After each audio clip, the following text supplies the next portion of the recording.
ओम नमः शिवाय। हर हर महादेव। आइए सुनते हैं शिव महापुराण की कथा। शिव महापुराण का द्वितीय खंड का 19वां अध्याय। ब्रह्मा जी ने कहा, हे नारद, शिव जी की लीला अत्यंत ही पवित्र एवं शुद्ध है, जिसको पूर्ण रूप से वेद तथा पुराण भी नहीं जानते हैं। अब मैं तुम्हें शिव जी के चरित्र के विषय में और बताता हूँ। एक बार शिव जी अपनी पत्नी सती सहित तीनों लोकों के अवलोकनार्थ चले। पृथ्वी घूमते घूमते वे दंड तक वन में पहुँचे। उन्होंने वहाँ रामचंद्र जी को लक्ष्मण सहित देखा कि वे चारों ओर दुख से विलाप करते हुए सीता जी को ढूंढ रहे थे। उन्होंने रामचंद्र जी को देखकर प्रणाम किया, क्योंकि वे पहले विष्णु को ऐसा वरदान दे चुके थे कि शिव जी फिर जय कहकर आगे बढ़े तथा उचित समय ने जानकर उनसे कुछ वार्ता ने की।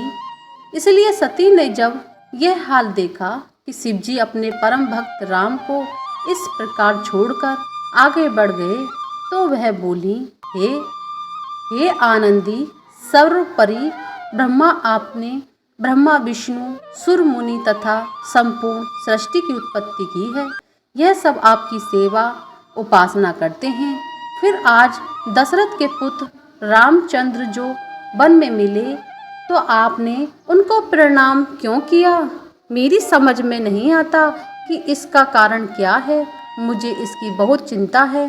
शिव जी ने जब सती को ऐसी चिंता में मगन देखा, तो वह बोली, हे सती, रामचंद्र जी रमा के पति विष्णु हैं, जो संसार के पालन का अधिकार रखते हैं। उनका अवतार भक्तों के लिए ही है। फिर शिव ने सती को उनके अवतार लेने का कारण बताया, परंतु सती का मन फिर भी संतुष्ट नहीं हुआ। तब शिव जी ने विष्णु के अवतार के अनेक चित्र सती को सुनाए, परंतु फिर भी उन्हें कोई भी नहीं भाया और न उन्हें विश्वास ही हुआ।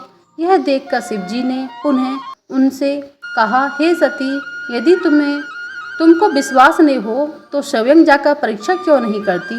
तुम वही करो जिससे तुम्हारा संदेह दूर हो सके। मैं यहाँ वृक्ष की छाया में बैठा तुम्हारी तब तक प्रतीक्षा करूँगा जब तक तुम परीक्षा लेकर लौट नहीं आओगी। सती शंकर की आज्ञा पाकर संदेह युक्त चली। उन्होंने मन में विचार किया कि मैं किस प्रकार उनकी परीक्षा लूँ। बहुत सोचने लगी। सोचने के पश्चात निश्चय किया कि मैं रामचंद्र जी के सम्मुख श्री सीता जी का स्वरूप धारण कर जाऊं। यदि वे वास्तव में विष्णु होंगे तो मुझे अवश्य पहचान लेंगे, और यदि केवल राजपुत्र होंगे तो नहीं पहचान सकेंगे। यह विचार कर वे सीता के रूप में हंसती हुई श्री रामचंद्र जी के ओर गईं। लक्ष्मण ने जब सती को इस स्वरूप में देखा तो आश्चर्य में आकर जाना कि यह सती हैं, परंतु पूर्ण ज्ञान न होने के कारण वे कुछ नहीं बोले।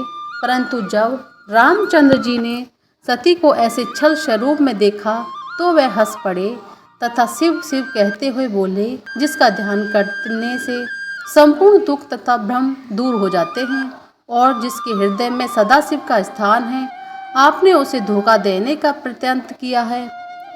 यह सब शिव की भी माया है। धन्य है कि ऐसी माया को जो सबको इस प्रकार नचाती है।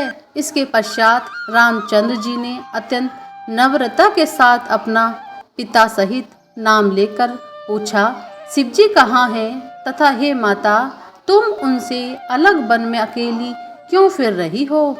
तुमने अपना स्वरूप त्याग कर यह रूप क्यों धारण किया है? सती यह सुनकर आश्चर्यचकित हुई तथा उन्होंने सदाशिव का ध्यान कर रामचंद्र जी को विष्णु का अवतार जाना।